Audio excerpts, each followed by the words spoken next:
అది పాత నిబంధన. పాత నిబంధనలో ఆ దినాలలో మన తాతల ముత్తాతలదది చరిత్ర. అర్థమైందా? మీ తాత ఎవడో నీకు తెలీదు. మీ నాన్న వాళ్ళ నాన్న ఎవడో మీ నాన్నకి తెలీదు. నాకు తెలీదు. నేను గొప్పవాడిని కాదు. తెలుసుకోండి నాన్న. దేవుణ్ణి దూషించబాకండి.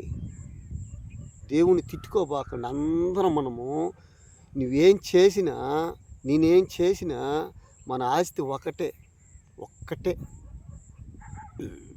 ఏమి ఎత్తుకొని పోలేవు.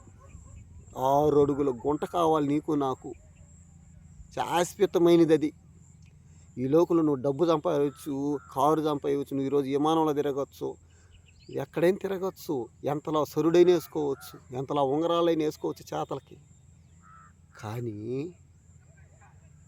6 అడుగుల గుంట, దానికోసం ఎందుకు మనం కొట్లాడుకోవడమా? చెప్పండి. నా తప్పుంటే క్షమించండి. లాస్ట్ వీడియోలో చెప్తున్నాను నేను. దాంట్లో నేను మాట్లాడిన దాంట్లో ఏదైనా తప్పుంటే క్షమించండి. మరొక వీడియోలో కలుసుకుందాం. Thank you. దేవుడు మిమ్మల్ని ఆస్వాదించబడును గాక. వీలైతే నన్ను తిట్టండి,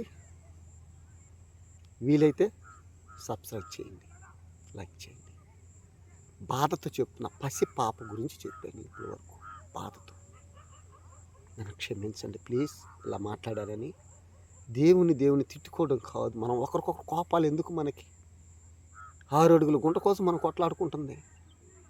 6 అడుగుల గుంట కోసము మనం ప్రయత్నం, నేను నెట్లాడుకుంటుండేది. నా మీద కోపంతో నన్ను కొట్టేస్తావు, నీ మీద కోపంతో నేను కొట్టి చంపేస్తాను, నరికి చంపేస్తాను. వచ్చిన ఫలితం ఏముంది చెప్పండి? సావులతోనే తెగింపు అయిపోయినాయి కానీ మనం బ్రతకబల్లే అసలు.